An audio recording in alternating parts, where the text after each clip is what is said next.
8월 15일 오늘 새벽 만남 묵상은 마태복음 6장 31절에서 34절 말씀입니다. 그러므로 염려하여 이르기를 무엇을 먹을까 무엇을 마실까 무엇을 입을까 하지 말라. 이는 다 이방인들이 구하는 것이라. 너희 하늘 아버지께서 이 모든 것이 너희에게 있어야 할 줄을 아시느니라. 그런즉 너희는 먼저 그의 나라와 그의 의를 구하라. 그리하면 이 모든 것을 너희에게 더하시리라.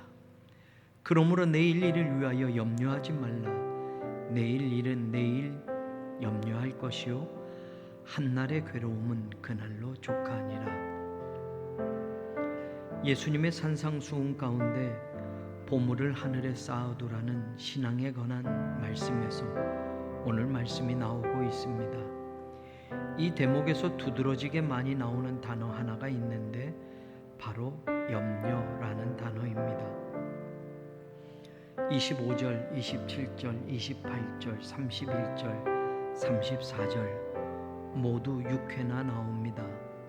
그만큼 우리는 염려를 많이 하며 인생을 살고 있는지도 모르겠습니다. 염려에는 불필요한 것과 해로운 것이 주로 담겨져 있습니다. 우리가 염려하는 것들 가운데 어떤 것들은 하지 않아도 될 불필요한 부분들에 속하는 것이 있고, 염려를 하면 할수록 도움이 되지 않고 오히려 해가 되는 것들이 있습니다. 염려를 어떤 심리학자는 느린 형태의 자살이라고까지 말하기도 했습니다. 염려 때문에 건강을 해치기도 하고 수명을 단축시키기도 하는 임상실험 결과가 있기 때문입니다. 염려라는 헬라어 단어 메림나오는 분열되다, 쪼개지다 라는 메리조에서 유래되었습니다. 깊은 염려는 우리 자신을 분열시키고 쪼개며 심지어는 하나님과의 관계마저도 단절시킬 수도 있습니다.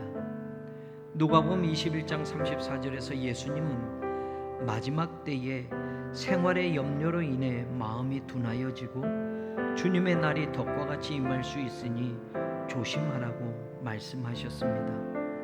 마태복음 6장 25절에서 주님은 목숨을 위하여 무엇을 먹을까 무엇을 마실까 몸을 위하여 무엇을 입을까 염려하지 말라고 말씀하십니다.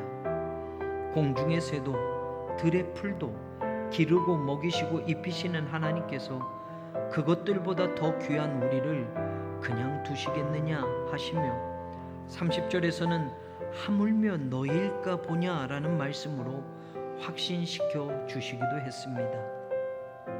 이름 없는 들풀도 하늘을 나는 새도 그렇게 돌보시는데 하나님의 형상으로 지음받은 우리를 그냥 두실 것 같으냐? 믿음이 작은 자들아, 염려하지 말고 하나님이 반드시 책임져 주심을 믿고 살아가라, 이리 말씀하시는 듯 합니다.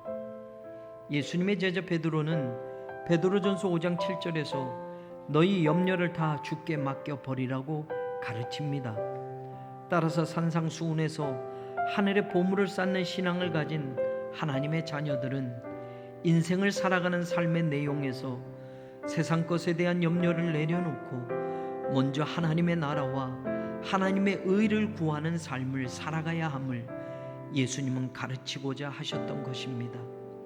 그리하면 이 모든 것을 너희에게 더하시리라 약속하시면서 하늘 백성으로 살아가는 우리는 비록 이 땅에서 지금은 살고 있지만 먼저 그의 나라와 그의 의를 구하는 신앙의 중심을 잃어버려서는 안 됩니다.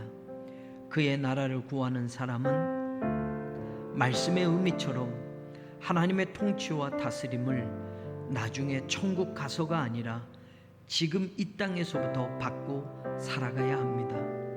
그의 의를 구하는 사람은 하나님의 뜻에 순종하며 사는 하나님과의 내적인 관계에서 하나님의 인정을 지금 여기서부터 받고 살아가야 합니다.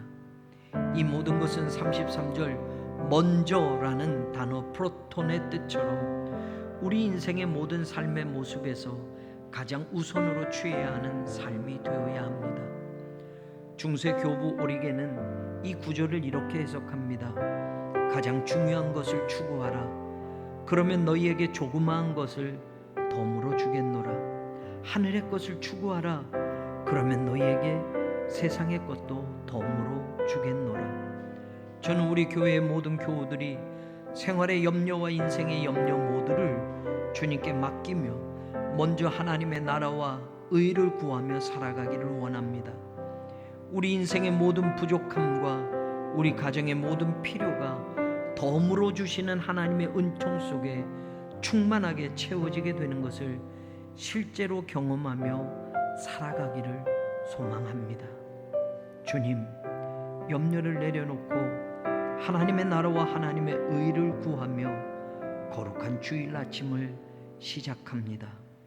모든 것을 더하시는 하나님의 은혜가 오늘도 우리 모두의 삶 속에 채워지게 하소서.